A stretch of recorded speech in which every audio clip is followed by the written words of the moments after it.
Joko Widodo ini buat saya bukan orang, bukan sosok, tapi sebuah sistem. Oh, oke. Sebuah sistem yang Iya. kemudian ada ikon Iya. yang memang dicari, yang pada 2014 itu menghipnotis atau membuat terkesima banyak orang. Itu karena ilmu perilaku ini dipakai. Ini ilmu perilaku, namanya ilmu Mahrebian. 93% orang bisa mempengaruhi orang itu dengan gesture.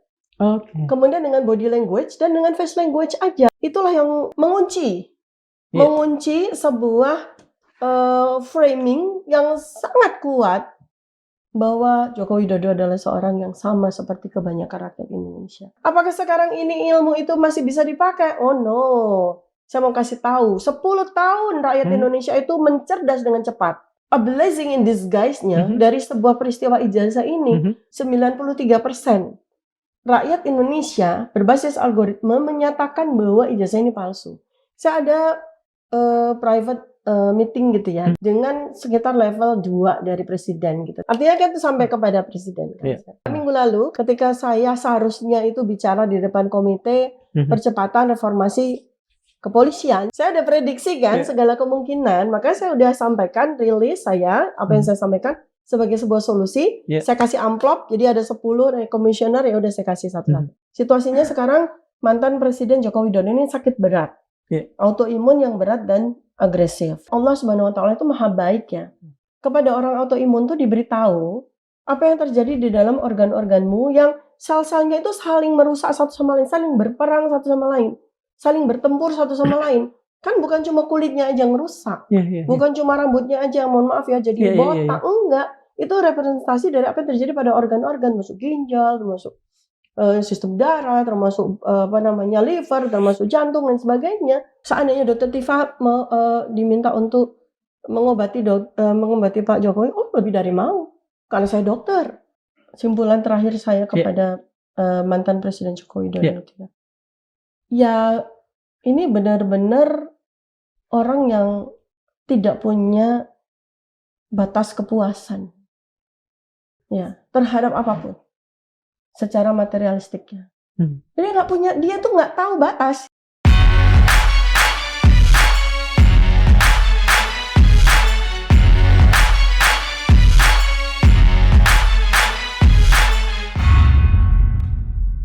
Bismillahirrahmanirrahim. Assalamualaikum warahmatullahi wabarakatuh.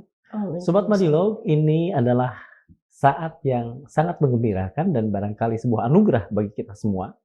Saat ini kita bersama seorang ilmuwan yang dikatakan seorang ilmuwan lain, lulusan luar negeri pada master dan doktornya, sebagai ilmuwan yang langka, yang barangkali bahkan tidak 1 milenium ada. Artinya tidak setiap milenium ada. Orang itu adalah Dr. Tifauziah Tiasuma. Beliau adalah seorang ahli neuroscience behavior. Kita tahu bukan ini yang kemudian akan kita bicarakan, meskipun mungkin ada beberapa sisi yang akan kita coba masuki. Yang akan kita bicarakan adalah bagaimana ilmu ini, neuroscience behavior, itu kemudian mencoba menganalisis, mencoba menguliti bahkan 2 orang tokoh politik di Indonesia. Alhamdulillah, di hadapan kita sudah ada Dr. Tifa, saya sebut begitu. Terima kasih, Dok. Sama-sama, terima kasih banyak atas undangannya. Terima kasih, Mon. Dadakan tapi menarik ya, karena inline ya dengan peristiwa yang sekarang ini sudah beruntun terjadi. Iya, pertama ingin saya tanyakan sebetulnya untuk kemudian membuat pemirsa Madilog di rumah lebih mengerti tentang neuroscience ini. Boleh di-sepil kalau kata TikTok. Ya, sebenarnya yang menarik kan neuropolitika itu, karena itu walaupun sebenarnya ilmu yang sudah bukan sudah lama, bukan baru-baru aja sih sebenarnya, tapi ini adalah sebuah multidisciplinary science ya, yang memang kalau di dunia itu nggak banyak orang yang katakanlah mampu ya untuk menjahit beberapa ilmu menjadi satu pemahaman atau sebuah knowledge baru gitu. Jadi itu mungkin yang bikin Mas Dr. Ridho ini ya semacam terkesima lah. Saya lihat di satu podcastnya Mas Bambang Wijoyanto. Beliau karena banyak sekolah di luar negeri ya, saya hitung tuh ada 4 ya negara, di Belanda menyelesaikan PhD, kemudian di Ceko dan Austria, lalu ke Amerika juga untuk postdoctorate-nya tuh ya. Iya. Jadi ya cukup banyak bersentuhan dengan ilmuwan-ilmuwan kelas dunia yang Betul. ya menjadi sebuah tradisi sih di negara maju. Anda tersanjung, Dok, dengan pernyataan itu? Gini, saya jadi ngerasa kayak jadi makhluk langka yang ada di diorama. Nggak bercanda-bercanda. harus masuk suaka makhluk, bukan suaka marga satwa lah ya. Dan layak dilestarikan gitu. Kalau benar itu 1000 tahun sekali baru ada Dr. Tifa. Tapi bukan soal tersanjungnya. Oke. Apresiasinya ini perlu ya. Yeah. Dan sebetulnya saya yakin Adinda Ridho ini sebenarnya menyampaikan dengan ironis gitu loh. Dengan sedih gitu. Karena baru ketemu, walaupun saya belum pernah bertemu muka dengan beliau, baru bertemu dalam buku yang baru saja dibaca, yaitu buku karya kami bertiga ya, saya, Mas Roy Suryo, dan Jokowi's White Paper dan Mas Bang Desmond Sianipar itu baru juga membaca, fresh gitu kan, baru membaca dan untuk yang kedua kali dengan saksama seperti itu, dan kemudian menemukan sosok yang mungkin juga beberapa kali ditemui di luar negeri gitu. Dan di sini yang bersangkutan dikriminalisasi, ditersangkakan dan bahkan diancam penjara yang lumayan ya sampai di atas 5 tahun. Wah, malah sampai 12 tahun gitu. Jadi beliau itu menyatakan seperti itu mungkin lebih pada sisi emosional. Di sana ilmuwan seperti Dr. Tifa diberi award ya, diberi award yang sampai ke Turing Award ya, itu Alan Turing itu juga salah seorang ilmuwan inspirasi buat saya yang menemukan komputer di mana kita dimudahkan di dunia. Tapi di sini malah mau dipenjara 12 tahun gitu. Jadi itu yang bikin beliau sedih sehingga mungkin mengungkapkan sebuah apresiasi yang menurut saya cukup emosional. Sempat tidak beliau langsung mengatakan ini? Atau pada titik-titik mana, pada sisi-sisi mana yang membuat beliau, Mas Ridho itu terkesan? Atau bila misalnya tidak sempat bertemu, bisa nggak Dr. Tifa menguak satu sisi saja yang membuat yang dikerjakan oleh Dr. Tifa di buku itu? Ya, jadi satu ya, ilmu neuroscience sendiri kan bukan ilmu yang mudah untuk dipelajari. Ya, saya pun juga butuh sekitar mungkin sekitar 15 tahunan ya. Dan ilmu ini walhasil ya, karena bukan sebuah ilmu yang bisa kita pelajari di sebuah tradisi fakultas begitu ya. Sehingga itu kan ilmu yang harus dicari-cari gitu. Dicari-cari melalui banyak guru gitu ya. Dan salah satu promotor saya kan memang ahli otak ya, ahli neuroscience. Sehingga disitulah saya dipermudah belajar tentang neuroscience ini. Dan kemudian saya jahit dengan ilmu saya, clinical epidemiology. Dan melahirkan sebuah ilmu yang disebut ilmu epidemiologi perilaku. Lalu kemudian saya mempertajam lagi untuk sekolah S3 saya di FISIP, Fakultas Ilmu Sosial Politik di Universitas Padjadjaran. Itu kan sebuah diametral ya, dengan ilmu kedokteran. Di sini saya menghasilkan sebuah bridging, jembatan, bahwa kita tahu ya, di Indonesia negara kita ini kan sakit ya. Iya, betul. Sakit ya, saya sebut sebagai state pathology gitu kan. Negara yang sakit seperti ini. Nah, bagaimana kalau seorang dokter seperti saya yang mempelajari tentang ilmu behavior, yang mempelajari tentang ilmu otak dan perilakunya, dan yang menghasilkan sebuah manifestasi perilaku itu, saya ekstrapolasikan kepada negara ini gitu. Jadi simptom-simptom, sign-sign, kemudian etiologinya atau sebabnya, dan kemudian dampaknya yang kita terima sekarang melalui salah satu representasinya adalah penggunaan dokumen yang fake atau dokumen yang palsu untuk meraih jabatan. Ini adalah sebuah state pathologic gitu ya, sebuah penyakit negara yang kita harus sembuhkan, bukan kita biarkan, bahkan kemudian orang yang menemukan malah dipenjara demi supaya penyakit itu lestari gitu loh. Nah, jadi inilah sebuah yang disebut sebagai sebuah spektrum ilmu yang saya sebut sebagai neuropolitika, yaitu ada 4 ya. Kalau beliau juga dengan cerdas, dengan cermat tuh, Dr. Tifa meneliti tentang perilaku yang bersifat epidemiologis, artinya apa? Perilaku yang bisa menyebar, bisa menular gitu kan. Dan memang nyatanya iya kan? Iya. Menyebar, menular, dan kemudian kalau kemudian dianggap sebagai biasa pembenaran, akhirnya itu akan menular luar biasa. Lebih dari penyebaran COVID gitu kan. Pertama apa tadi? Epidemiologi perilaku ya, kemudian psikologi kognitif ya. Psikologi kognitif itu melihat bagaimana otak yang bertugas untuk secara intelektuali itu memotret keadaan, peristiwa dan sebagainya, termasuk dari bagaimana seseorang itu bisa mencapai sesuatu dan memanifestasikannya di dalam behaviornya dia, itu psikologi kognitif ya. Oke. Sampai kepada 3 hal. Ini loncat lagi kepada sebuah ilmu yang buat saya tuh menarik sekali.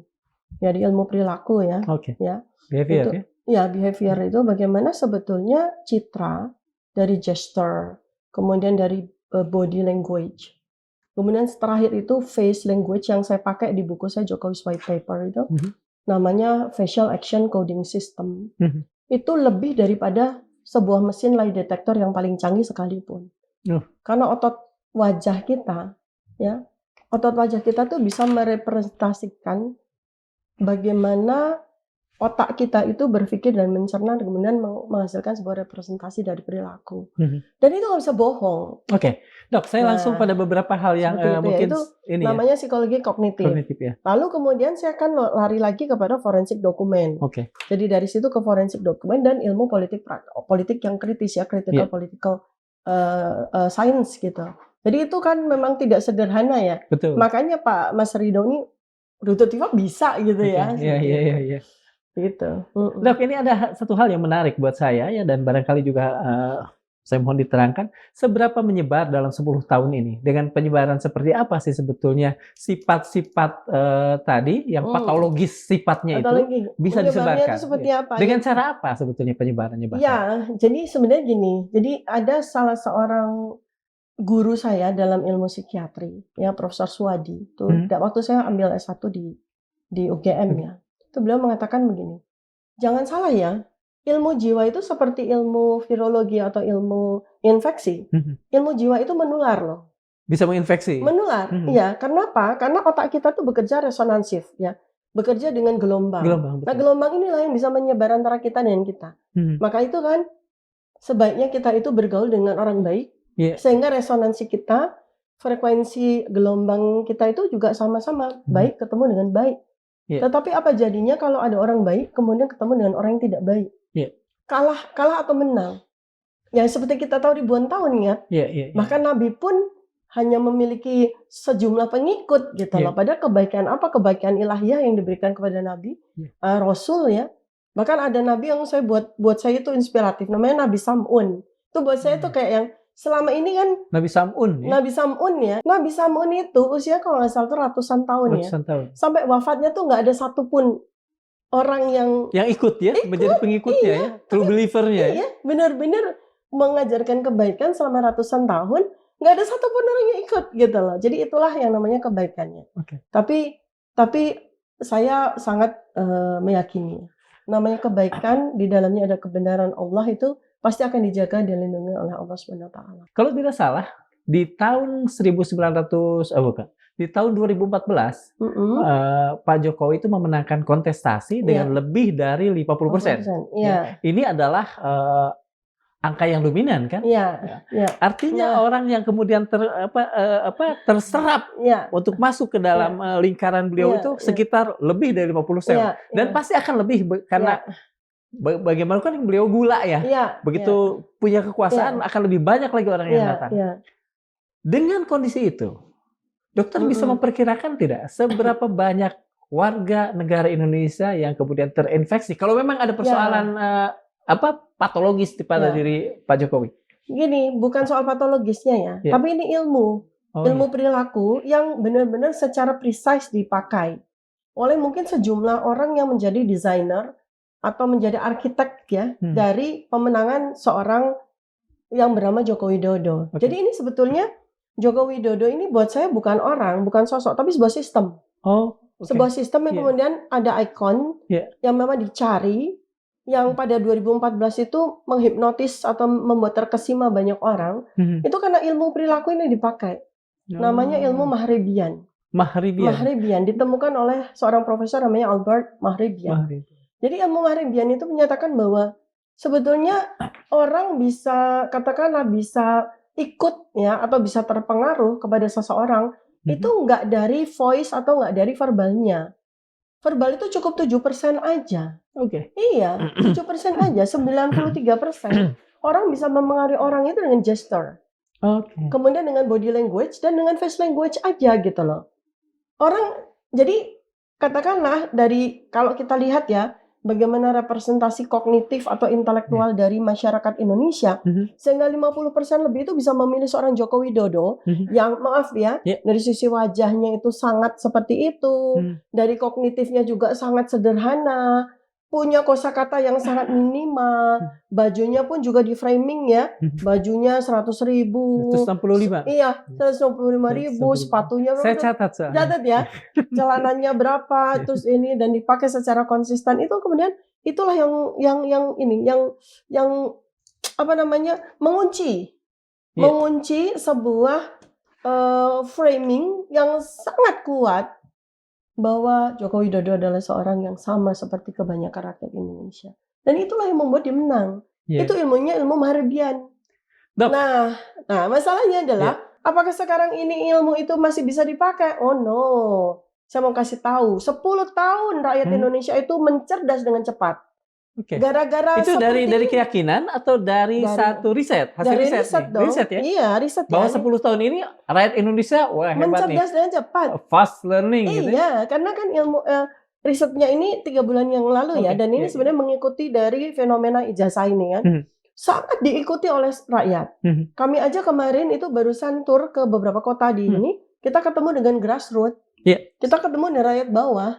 Itu kita tanya sama mereka secara acak. Bagaimana Anda memahami? Ijazahnya palsu. Nah, di atasnya 3 bukan bulan. Karena yang bertanya dokter, bukan? Nah, kita tanya secara random.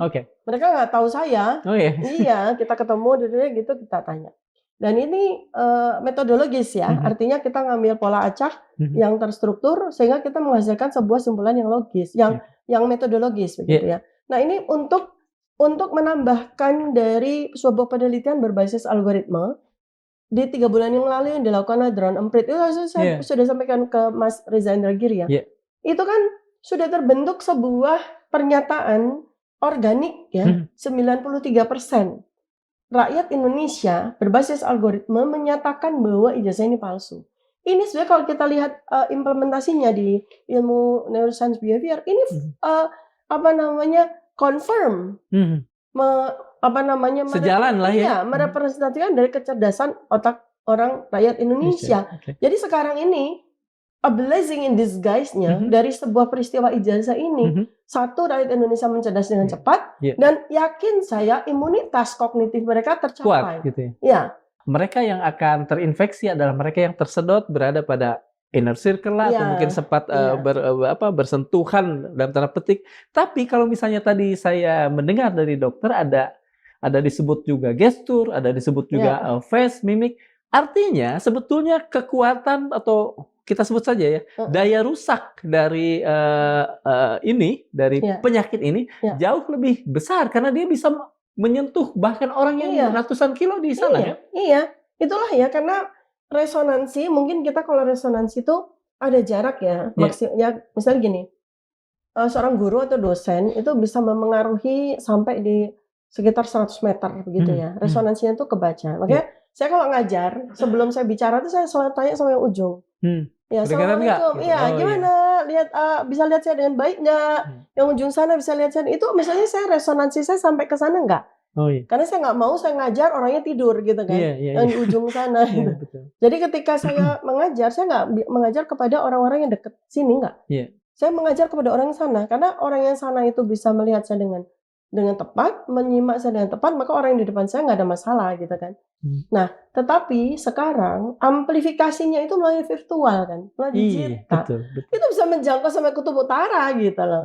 Apa yang kita sekarang ini di forum di kita ini, forum keadilan ini. Iya, forum keadilan ini bisa dijangkau sama orang di Antartika gitu, dan dengan cepat resonansi itu bisa mereka tangkap. Sebetulnya agak susah untuk mengukur dampak ketika misalnya setiap orang yang memirsa itu punya potensi untuk kena.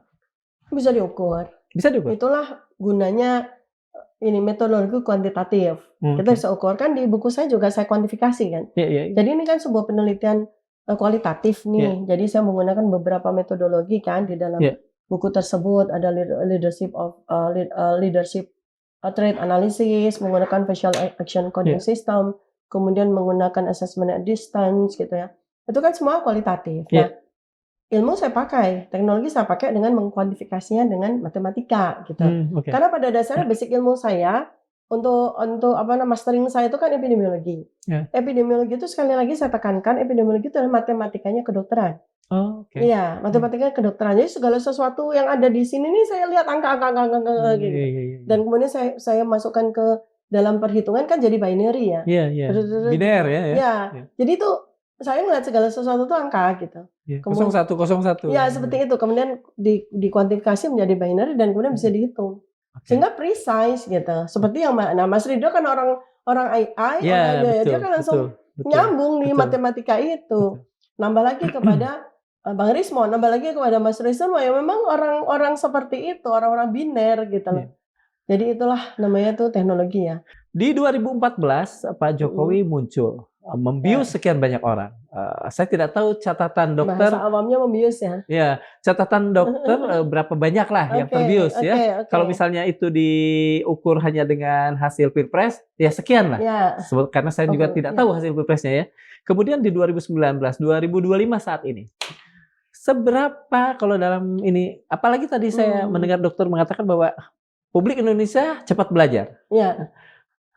Berapa angka, katakan saja, filialitas atau kecintaan ya, kecintaan publik akan Pak Jokowi di 2019, di 2019 dan saat ini 2025 dengan sekian banyak persoalan yang mulai meruap ke permukaan. Kita pinjem aja hasil riset algoritma itu kan tinggal 7% aja. Oh, itu algoritma yang mana?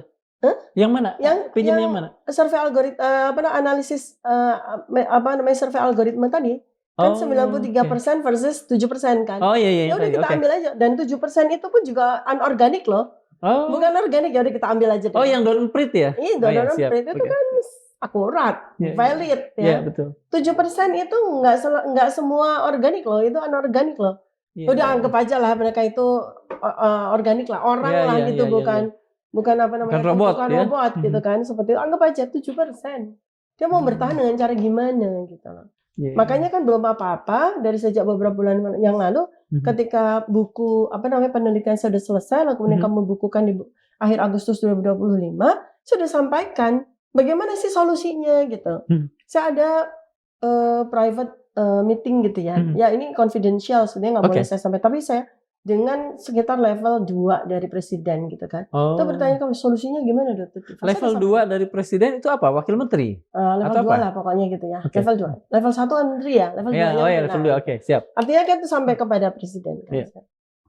Gimana ya solusinya, Dokter? Saya udah sampaikan dan kemarin saya ulang-ulangi dan kemarin itu waktu pemeriksaan. Minggu lalu lah ya. Ketika saya seharusnya itu bicara di depan komite percepatan reformasi kepolisian. Oh, yang kemudian diminta keluar itu ya? Kemudian kami walk out lah ya, jangan diminta keluar lagi ya. Nah itu saya karena antisipasi. Walk out lebih patriotik lah, dibanding diminta keluar, diusir gitu kesannya. Saya ada prediksi kan segala kemungkinan, makanya saya udah sampaikan rilis saya, apa yang saya sampaikan sebagai sebuah solusi. Saya kasih amplop, jadi ada 10 komisioner, ya udah saya kasih satu-satu. Intinya adalah saya memberikan solusi namanya Marcos Way. Cara Marcos. Ferdinand ini bukan? Ferdinand. Oh iya. Iya, Ferdinand Marcos itu cara Marcos. Jadi sebenarnya kita bisa lihat ya ada kesamaan lah. Situasinya sekarang mantan Presiden Joko Widodo ini sakit berat. Autoimun yang berat dan agresif. Dokter firm soal itu? Firm. Kan ada ilmu namanya assessment at distance. Jadi kita udah telemedicine sekarang. Aduh, kalau nggak bisa. Saya nggak punya ilmunya, jadi saya sambil nama Atona lah. Silakan. Melihat segala sesuatu itu kita udah nggak usah harus. Jadi Bapak keluhannya apa Pak? Enggak usah. Iya kan? Iya. Udah halo dok segala macam bisa tanya sama dokter melalui virtual. Jadi saya lihat kebetulan karena saya juga mempelajari ilmu imunologi, jadi saya tahu aduh ini kasihan nih beliau nih gitu kan. Saya nggak ngerti apakah conventional medication atau obat kedokteran itu diterapkan ya, karena saya belum pernah dengar ada rilis resmi dari dokter kepresidenan loh sampai dengan 6 bulan 7 bulan beliau sakit ini loh. Belum pernah dengar kan, biasanya kan mantan presiden sakit gitu-gitu kan langsung ada konfres resmi lah ya. Dari dokter kepresidenan. Ini kan sama sekali enggak gitu kan. Jadi saya khawatir beliau itu nggak mendapatkan sebuah conventional medication yang proper. Kalau menurut dugaan lah ya, dugaan Heeh, Dokter Tifa. ya. Mengapa tidak muncul keterangan ini soal sakitnya Nah, beliau? bisa ada 3 hipotesis ya. Iya. Satu, apakah beliau diam-diam berobat ke luar negeri? Oke. Karena itu kan kalau lihat ya ini autoimun, sebuah Hmm. autoimun proses gitu ya. Itu kan ada yang namanya flare up, flare down, flare up, Hmm. flare down. Jadi orang yang mengalami autoimun itu Fluktuatif gitu ya? iya, jadi kedua lagi muncul sign and symptom-nya, wah langsung bengkak-bengkak semua, merah-merah semua, sampai mengelupas semua kayak gitu. Nanti tiba-tiba, "Loh kok mulus?" gitu kan. Kok jadi mulus, tapi kayak moon face gitu Iya, ya. iya, iya, iya. Karena memang steroid. Jadi itu kan flare up, lagi muncul semua tanda dan gejalanya. Kemudian flare down, kelihatannya sehat seperti itu.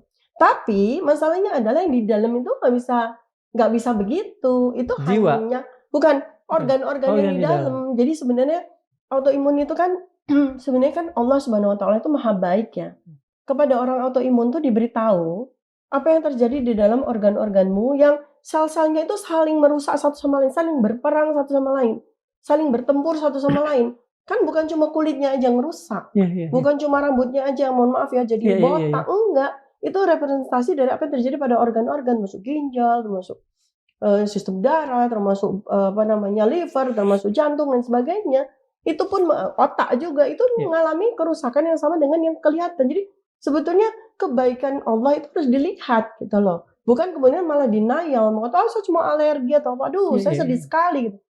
Bahkan saya sampai beberapa ketemu dengan salah satu dari komisioner sama Prof. Prof X gitu ya. Seandainya Dokter Tifa diminta untuk mengobati Pak Jokowi, oh lebih dari mau. Karena saya dokter. Iya. Dokter itu panggilannya begitu. Iya. Bahkan saya itu selain SIP ya, kalau mau praktek ya, bisa saya tuh punya SID namanya surat izin dokter. Ini berlaku internasional. Kalau Jadi SIP surat izin praktek. surat izin praktek. Kalau ini SID ya, Surat atau izin surat dokter. penugasan Iya. ya. Surat izin dokter itu berlaku internasional. Jadi misalnya ada naik pesawat, terus tiba-tiba ada orang yang shock atau kemudian mengalami atrial fibrillasi, sakit jantung, serangan jantung. Itu stewardess ya, petugas itu siapa dokter? Kita langsung. Iya, betul. Enggak, Anda punya SIP enggak? Jadi itulah ya. Jadi kita ya udah bawaan gitu loh, bahwa kalau ada orang sakit, oh Pak Jokowi mau berobat sama Dokter Tifa. Sumpah apa Hipokrates kan begitu juga ya? Iya gitu loh. Jadi itu bukan wah mentang-mentang ini ya, ini termasuk bagian dari mediasi ya. Enggak lah, ini kemanusiaan gitu. Dan enggak ada apa-apanya di situ gitu. Ya. Silakan, Dok. Nah, yang kemudian berikutnya ini jangan-jangan dia berobat ke luar negeri. Ya, itu yang pertama tadi. Menurut saya, sorry-nya jangan sembunyi-sembunyi. Kita semua rakyat tuh pengen tahu juga kan. Iya. Kan kita juga tenang juga ya kalau ada Iya, seseorang yang saya berobat tapi saya percayakan ke luar negeri. Iya. Saya percayakan ke Singapura atau ke Hong Kong atau ke China atau kemana. Jadi kita tenang ya, walaupun memang kenapa ya dengan rumah sakit di Indonesia, katanya pada saat dia jadi presiden katanya kita harus berobat ke Indonesia gitu kan. Itu jokes. Kemudian kedua, apakah menggunakan another medication, non conventional medication, misalnya berobat ke alternatif atau ke dukun dan sebagainya ya. Ya udahlah itu pilihan ya gitu kan. Terus yang ketiga, no medication at all Sama gitu. sekali. Waduh, itu kan ngeri banget gitu kan. Itu mungkin begitu untuk seorang mantan presiden dengan kondisi sosial ekonomi yang tinggi. Makanya gitu kan. Jadi ya bisa aja ya, kadang-kadang kan orang yang udah super kaya dan segala macam lebih percaya sama dukun daripada sama dokter kan bisa juga ya. Kan itu adalah pilihannya. Cuma kita sebagai orang yang memiliki ilmu tersebut kan menyayangkan gitu kan. Ya itu ya. Jadi ini kan sebenarnya juga sama dengan artinya gini loh. Orang bisa membohongi orang lain tuh ternyata juga bisa membohongi dirinya sendiri gitu. Kita kan tahu, ini objektif ya, bahwa selama 10 tahun beliau tuh sering sekali kan menyampaikan sesuatu yang tidak ada dasarnya lah ya. Tidak ada dasarnya dan ya kita sebut aja dengan bahasa awam itu gampang, berbohong gitu ya. Nah, sekarang ketika sesuatu yang sangat serius dan berpotensi mematikan ya, ada penyakit kan yang seperti itu beliau pun mampu membohongi dirinya sendiri itu, dan kita sedih ya gitu loh. Nah, karena itulah maka saya melihat itu sebagai sebuah koridor solusi gitu loh.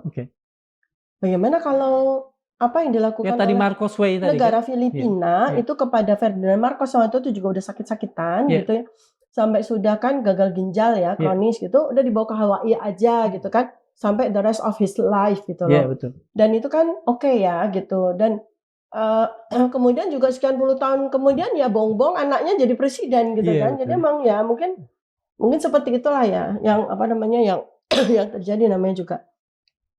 Yang penting sekarang itu apa yang mesti dilakukan oleh bangsa Indonesia ini supaya kita tuh Iya, nggak iya, iya, iya, cedera iya, gitu iya, loh betul. sejarah kita, nggak cedera negara kita. Hanya gara-gara satu masalah ini yang dia sandera gitu loh. Oke. Kita gemesnya kan di situ, kok disandera sih, ini Dok, masalah yang sangat simpel. saya kemarin memirsa salah satu podcast Dok di Mas Bambang. Oh ya, Di sana kalau saya tidak salah, koreksi Iya. jika saya salah.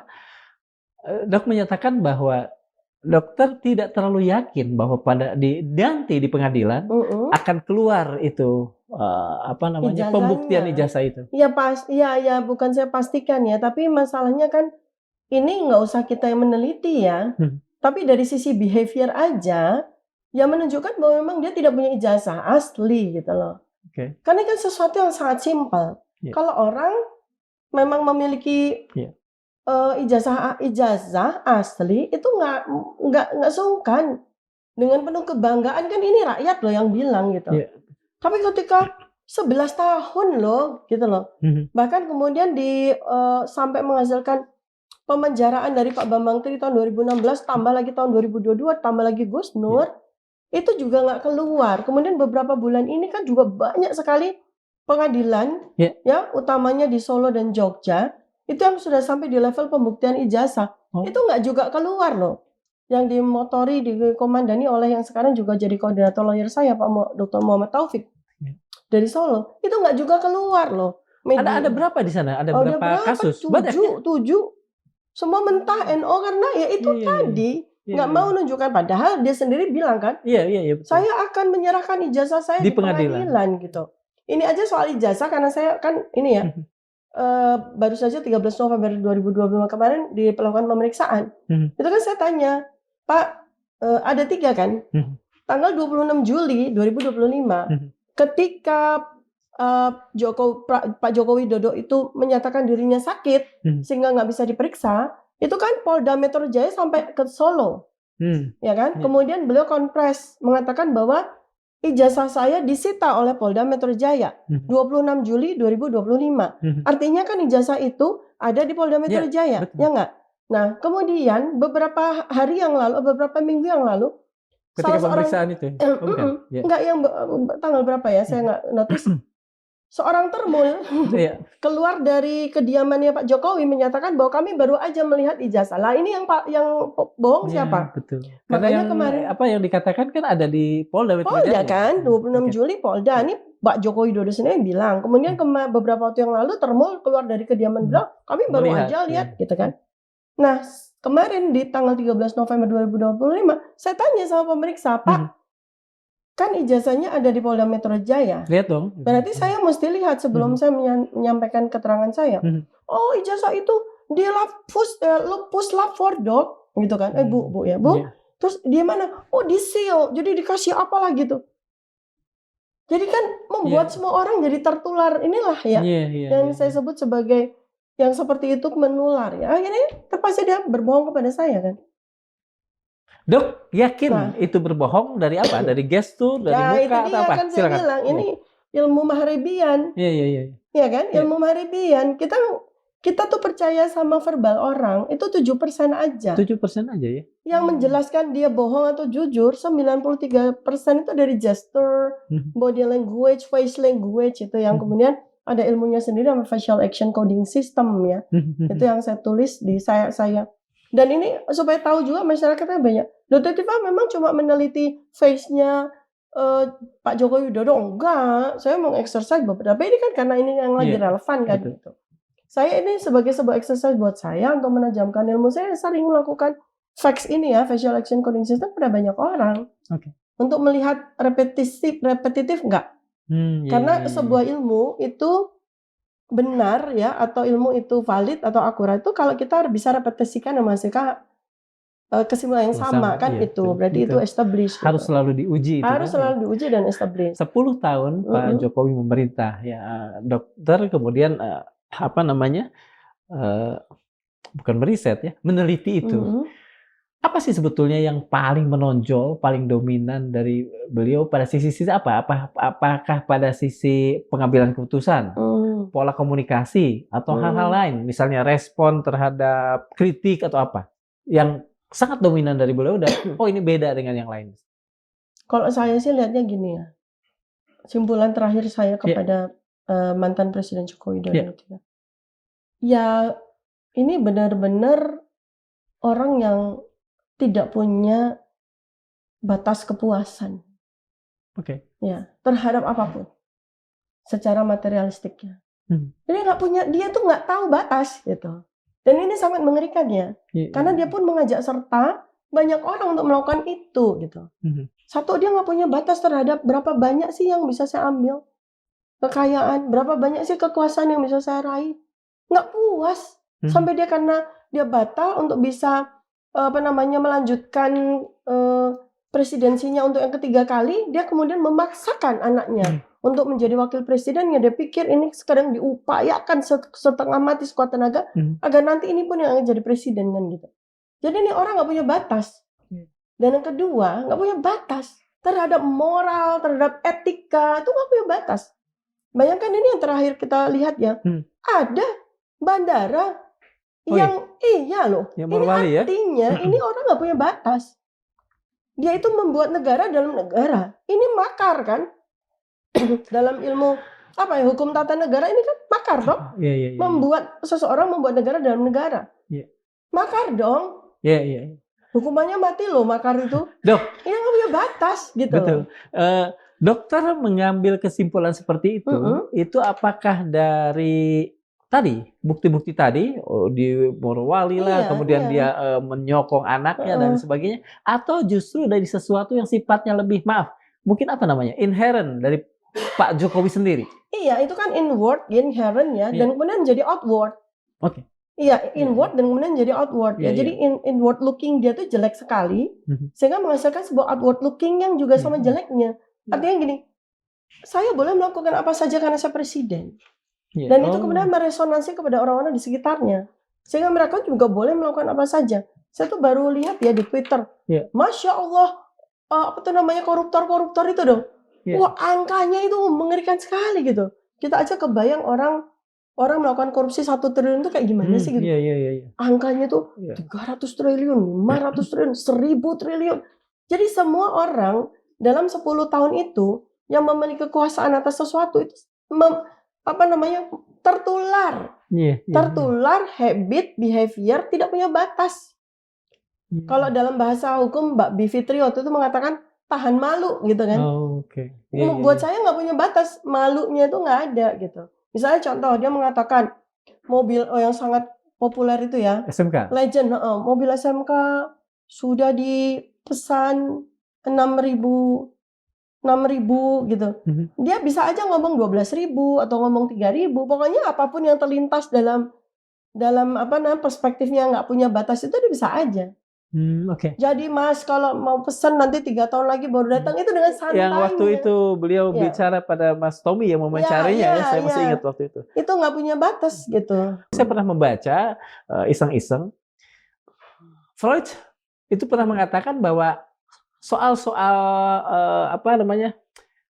patologik penyakit-penyakit yang ada saat ini itu selalu juga ada hubungannya dengan masa lalu. Maaf. Apa kira-kira apakah ada masa lalu Pak Jokowi yang kemudian membuat beliau akhirnya di masa-masa dewasanya seperti yang dokter katakan? Ya, kami bertiga juga curious ya terhadap itu. Sehingga buku kami kan rencananya mau trilogi. Satu Jokowi's White Paper itu yang memang fokus pada ijazah. Kemudian ada satu yang seharusnya jadi nomor 2 itu adalah Jokowi's Dark File. Ya, ini yang mau saya tunjukin ya. Ini buku. Buku Jokowi's White Paper ini sudah selesai 29 Agustus udah lahir. Nah seharusnya ada buku yang berikutnya namanya Jokowi's Dark File. Jokowi's dengan bedanya? Jejak masa lalu. Jadi ini kalau Pak Bambang Tri dengan ilmu jurnalistiknya ya, dia kan juga bikin 2 buku, Jokowi's Undercover 1 tentang Jokowi pendidikan, Jokowi's Undercover 2 tentang riwayat masa lalu. Nah ini kami sebut sebagai Jokowi's Dark File. Tapi kami pendekatannya scientific ya, scientific based gitu. Nah, cuma ini kan ada yang lebih urgent, yaitu soal Gibran. Maka buku yang ketiga, Gibran's Black Paper, ini kamu dulukan. Dan insya Allah dalam beberapa hari ke depan sudah bisa launching ya. Karena kita juga penasaran kan, ini tugas dari peneliti itu kan menjawab pertanyaan masyarakat. Ini kita udah bertanya juga tentang pendidikannya Gibran yang janggal itu. Jadi kita dulukan itu. Baru nanti Jokowi's Dark File itu akan kami sehingga memperkaya khasanah masyarakat. Dulu Pak Bambantri sudah memancing keingintahuan kita dengan Jokowi's Undercover.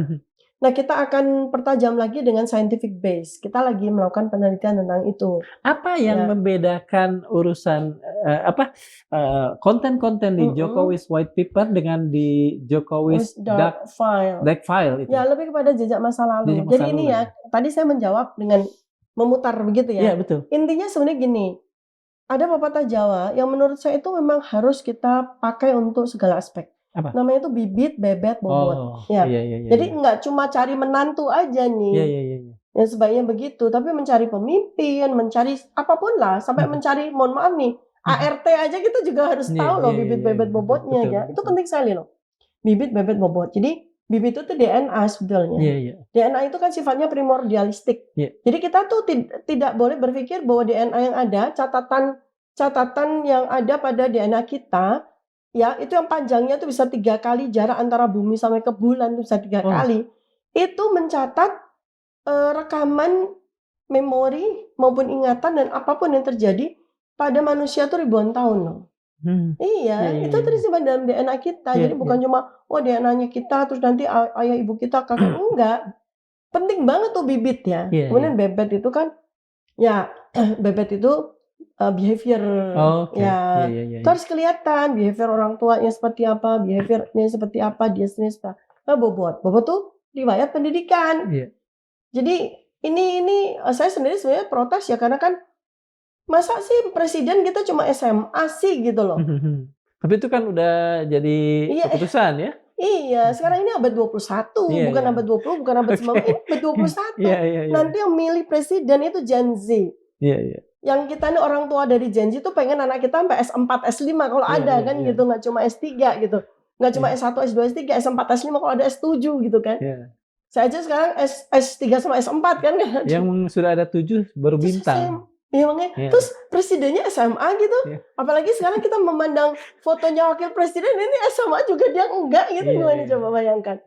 Jadi gimana? Ini terjadi sebuah tabrakan budaya, tabrakan kognitif perspektif dari antara presiden yang syaratnya hanya lulusan SMA dengan rakyatnya yang bertambah pintar, bertambah cerdas. Gimana? Gen Z apalagi Gen Z gitu loh. Jadi aduh, ini kita nggak bisa, ini negara kita seperti ini. Kita tunda sejak soal Pak Jokowi. Sekarang pada putranya. Apa yang dilihat oleh dokter dan seberapa intens sebetulnya? Kan saya tidak tahu kalau ini kan Pak Jokowi sudah ada Jokowi White Paper ya, dan kita tahu itu sudah sekian lama juga di ini. Kalau Gibran sendiri berapa lama penelitiannya dan penelitian pada sisi apa? Jadi riwayat pendidikan ya. Jadi Gibran's Black Paper itu riwayat fokus pada pendidikan. Karena ini menjadi persoalan berat buat kita semua. Iya, karena ini wakil presiden ini pertanyaannya kan impeachable or not gitu kan.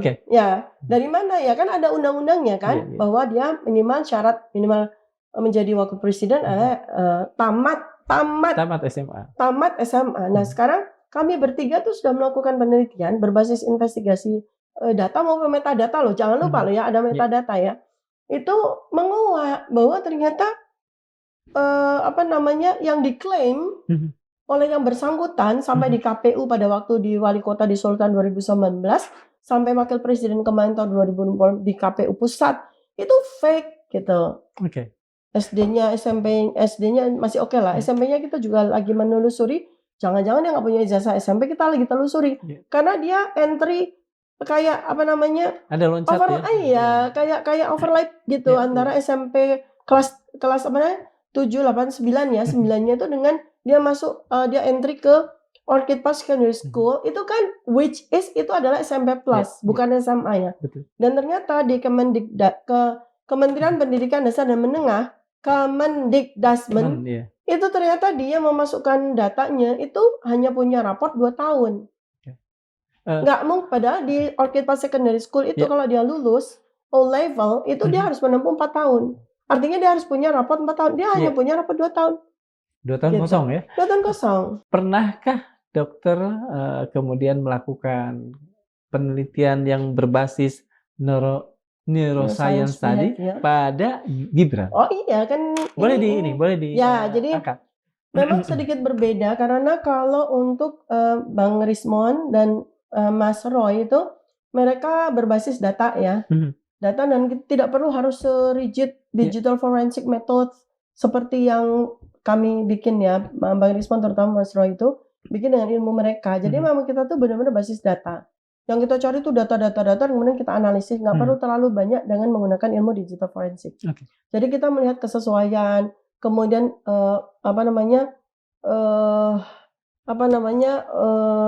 inline nggak gitu ya dengan data-data chronological time-nya antara dia sekolah. Nah, kalau saya kan kembali kepada neuroscience behavior.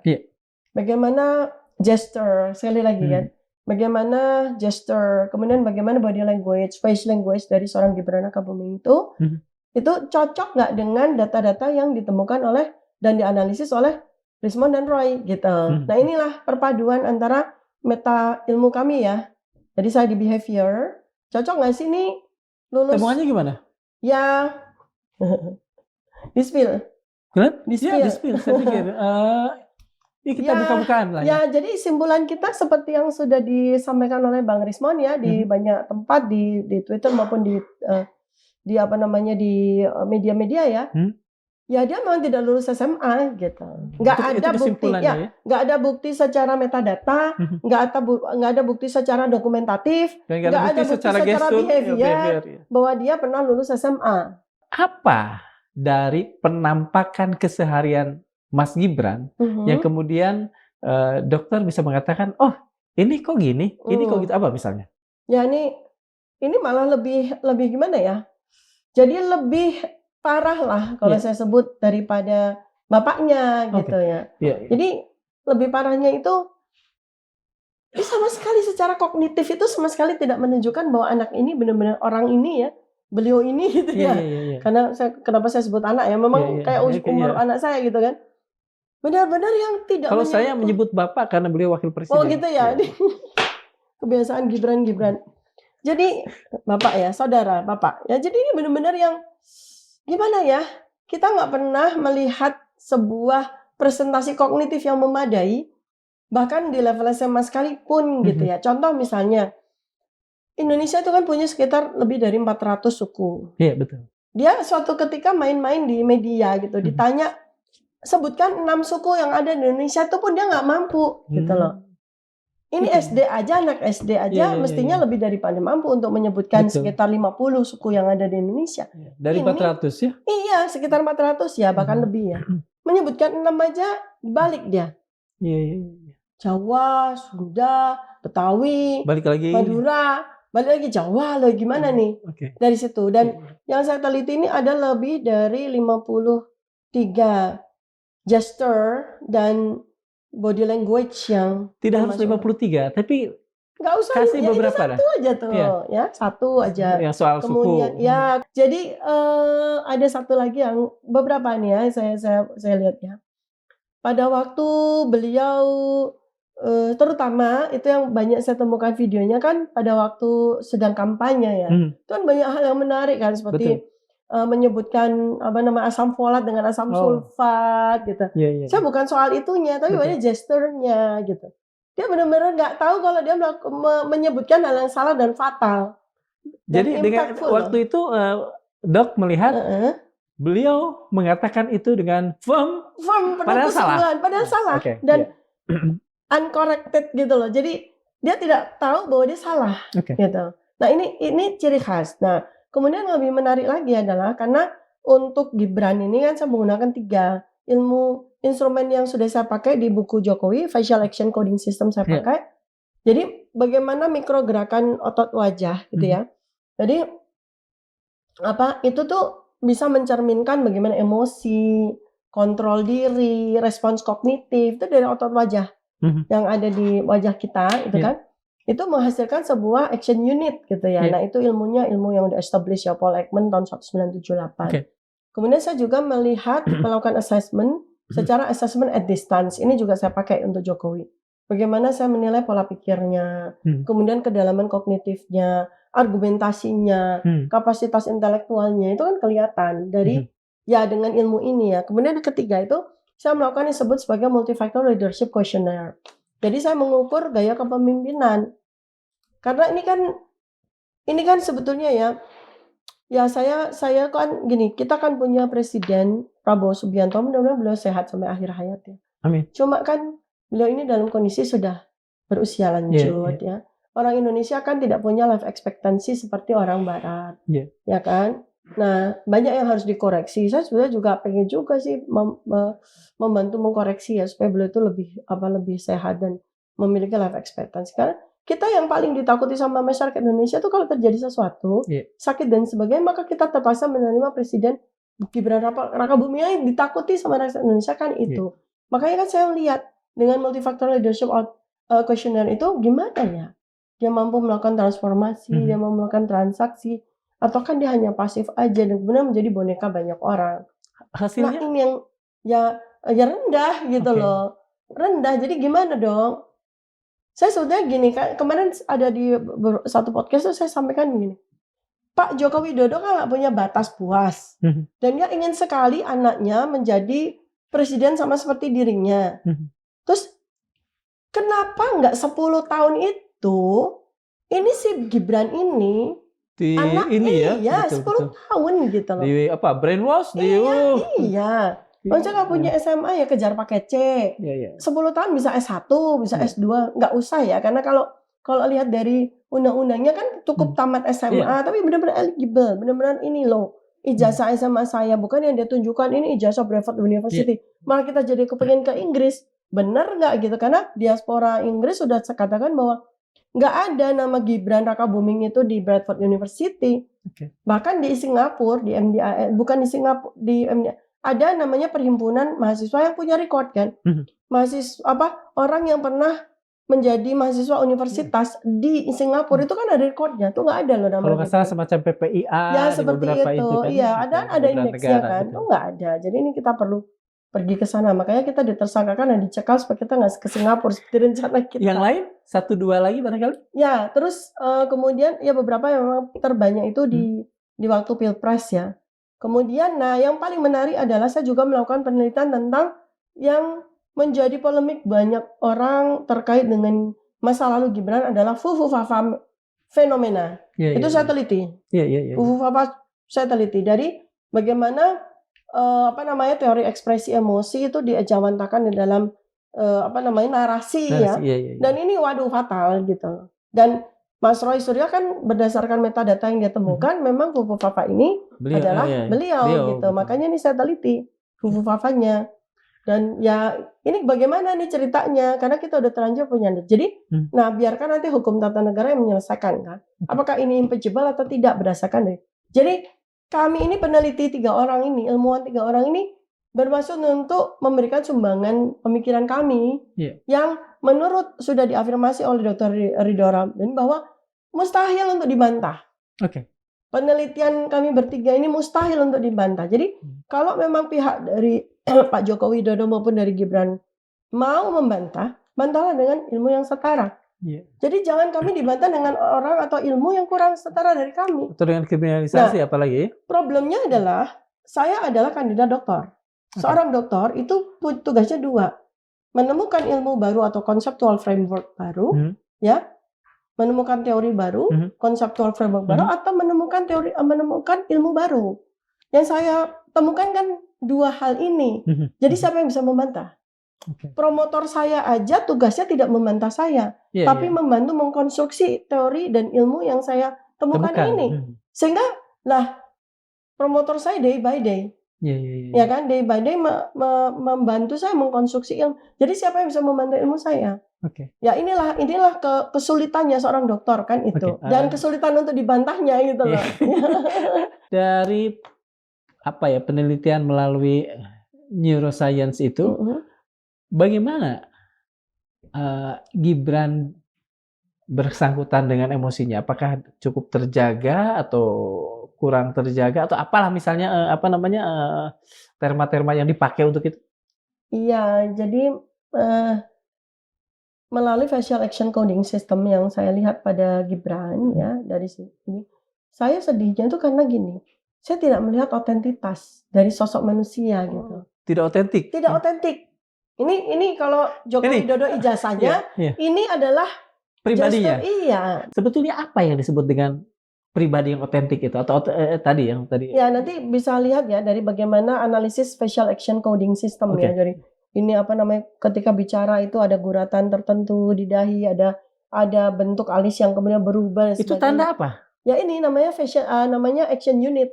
Jadi bagaimana micro ekspresi dan kemudian mikro maupun makro ekspresi yang dihasilkan oleh otot-otot facial, otot-otot wajah kita itu menghasilkan sebuah pola-pola tertentu yang kemudian bisa decoding.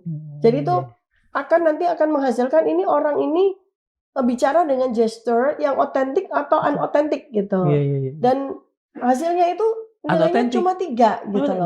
Ya, dari skala 10. 10, oke. Ya, artinya kan benar-benar yang yang benar-benar yang kita lihat itu ini orang tapi nggak otentik gitu loh. Ya silahkan aja nanti disimpulkan sendiri ya. Yang penting buat saya adalah saya melakukan penilaian otentik atau tidak otentik. Dan ternyata tidak otentik. Dari sosok gitu kan, bukan lagi dari ini. Dan hasilnya 3 dari skala 10. Ya, overall ya. Adakah kerusakan pada, ini gampangnya dari saya, sense of amanah lah atau sense of responsibility dari 2 orang ini berdasarkan ilmu dokter tadi, neuroscience? Iya, kalau dari sisi kognitif ya. Jadi kemampuan untuk kognitif itu level dasarnya itu betul. Membedakan benar atau salah gitu kan ya. Itu level kognitif yang paling rendah lah gitu. Kita lihat tuh dari anak-anak ya, anak-anak itu kan nggak tahu benar atau salah toh. Segala sesuatu dia lakukan dan sebagainya. Itu level kognitif karena dia otaknya kan memang belum sempurna. Tapi ketika otaknya mulai sempurna di usia 5 tahun lalu sempurna dari sisi fungsi dari struktur di usia 5 tahun dan fungsi di usia 12 tahun dan seterusnya kan sempurna. Dari situlah dia mulai melihat ada pembeda antara benar dan salah. Kemudian dari situ naik lagi kepada value. Faktor kebenarannya tuh value-nya berapa sih gitu. Faktor salahnya tuh berapa persen. Saya bisa mengakomodasi ketidakbenaran sampai di level berapa persen. Saya bisa mengakomodasi kesalahan sampai berapa. Nah, seperti itu kan. Itu kan level kognitif yang akan semakin maju ketika kita dilatih maupun dari pendidikan formal SD sampai sekolah atau dari hubungan antar manusia namanya itu gene environment interaction ya. Jadi bagaimana genetika kita, DNA kita itu berinteraksi dengan lingkungan kita menghasilkan level kognitif yang berbeda antara satu orang dan orang lain gitu kan. Kemudian habis itu nanti ada social intelligence, kemudian nanti ada emotional intelligence, yang tertinggi adalah spiritual intelligence. Ini juga saya pelajari juga kan. Jadi saya kan mempelajari dua dari sekian banyak ilmu yang unik ya, dan spesifik yaitu neuroscience behavior dan spiritual neuroscience ya. Nah dari sini kan nggak mencapai itu gitu. Sebetulnya kalau dari sisi atau tingkat kedewasaan, Mas Gibran ini pada level berapa tahun sih sebetulnya sekarang ini kedewasaan kognisinya? Oh kalau itu saya tidak menilai, ya saya tidak menilai jadi. Saya kan matematika ya, angka ya. Jadi kalau saya belum dapat angka matematikanya, saya belum bisa dapat simpulan. Kalau problemnya dia itu pada gini sih, problemnya dia itu pada kognitif defisit ya. Jadi kognitif defisit, kemudian ya memang itu kemudian lapisan-lapisannya tuh banyak. Jadi misalnya emosionalnya dia, kemudian biologinya dia, perilakunya dia, arsitektur pembangun cara berpikir dan sebagainya gitu ya, konseptual framework yang berhasil dia bangun dan sebagainya. Jadi saya khawatir nanti akan menjadi humanoid yang gampang yang terkontrol gitu loh. Jadi manusia tapi kognitifnya itu bisa di bisa diisi, bisa diinstal dan sebagainya. Itu kan ngeri banget itu. Apakah memang bersengaja seperti itu? Apakah memang dikondisikan seperti itu kan? Seperti kita film-film science fiction zaman-zaman Iya, dulu ya, iya Universal kan, Soldiers, ya. Terminator kan begitu juga. Iya, jadi sebenarnya sumbangsi saya secara pribadi pada buku Gibran's Black Paper ini sangat bermanfaat untuk bagaimana kita melakukan penilaian terhadap Gibran dan kemudian ke pemimpin selanjutnya. Jangan sampai kita dapat yang seperti ini lagi. Dengan satu kalimat sederhana, apa yang bisa dokter katakan tentang Pak Jokowi dan Gibran, anak beranak ini? Dari sisi neuroscience tadi, temuan-temuan dokter.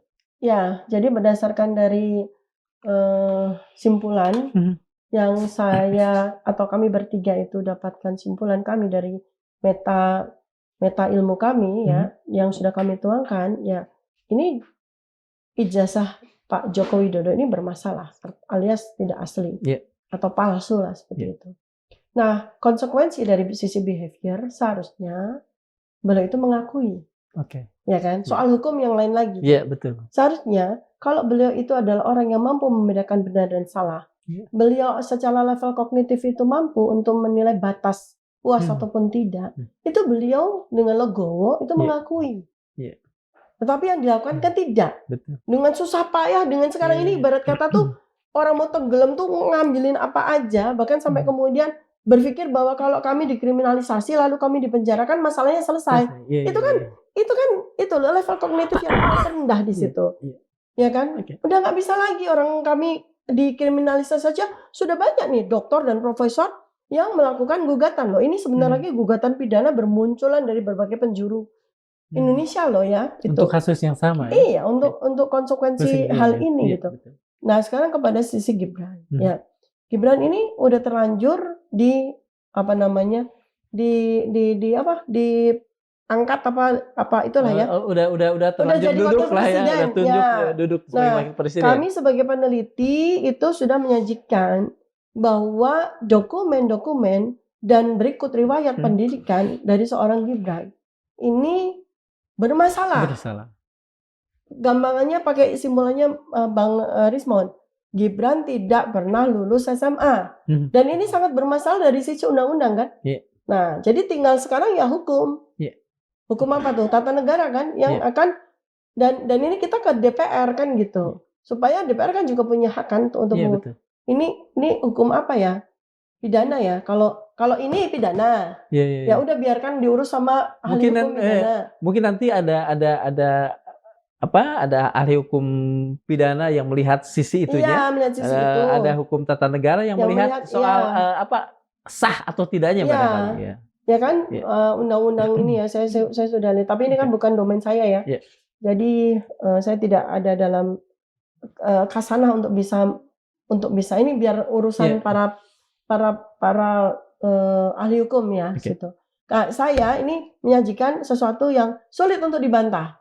Sulit untuk dibantah ya kalau bahasanya Mas Rido mustahil untuk dibantah kan gitu ya. Tinggal nanti silakan rakyat yang masing-masing memiliki keilmuannya bisa meneruskan temuan kami. Dok, terima kasih sekali dok. Sama-sama. Banyak sekali yang yang bisa dicerap oleh kami semua. Alhamdulillah. Banyak ilmu yang juga tadi tiba-tiba saya tersadarkan, dapat enlightenment, terutama soal neuroscience tadi. Mudah-mudahan begitu juga dengan sobat-sobat Mandilog di rumah. Sobat Mandilog, pada akhirnya yang sedang kita hadapi bukan sekadar perdebatan ijazah, bukan sekadar kriminalisasi peneliti, dan bukan sekadar duel antara warga dan kekuasaan. Kita sedang menyaksikan pertarungan yang jauh lebih tua, pertarungan antara kejujuran dan manipulasi. Imam Abu Hanifah pernah berkata, kezaliman tidak menjadi benar hanya karena diamnya orang-orang berilmu. Diam adalah kerusakan pertama, keberanian adalah perbaikan pertama. Dan hari ini kita menyaksikan seorang ilmuwan yang menolak diam. Filsuf Rusia Nikolai Alexandrovich Berdyaev mengatakan, ketika negara menolak menjawab pertanyaan moral, negara itu sedang mempersiapkan kehancurannya sendiri. Kita tidak meminta keajaiban. Kita hanya meminta apa yang diminta logika paling dasar, pembuktian. Jika negara menolak membuktikan sesuatu yang sesederhana sebuah dokumen ijazah, maka rakyat berhak curiga bahwa ada sesuatu yang lebih gelap dari sekadar selembar kertas. Rakyat bukan pengemis kebenaran. Rakyat adalah pemilik kedaulatan. Rasulullah SAW bersabda, sesungguhnya hilangnya dunia lebih ringan bagi Allah daripada hilangnya satu hak dari pemiliknya. Hadis riwayat Tirmizi. Hak rakyat adalah kebenaran. Hak rakyat adalah transparansi. Hak rakyat adalah pemimpin yang tidak takut diuji. Dan selama hak itu dirampas, Madilaug tidak akan berhenti mengetuk pintu ingatan bangsa bahwa demokrasi adalah ruang di mana penguasa diuji, bukan rakyat yang diseret dan dikriminalisasi. Terima kasih. Assalamualaikum warahmatullahi wabarakatuh. Terima kasih.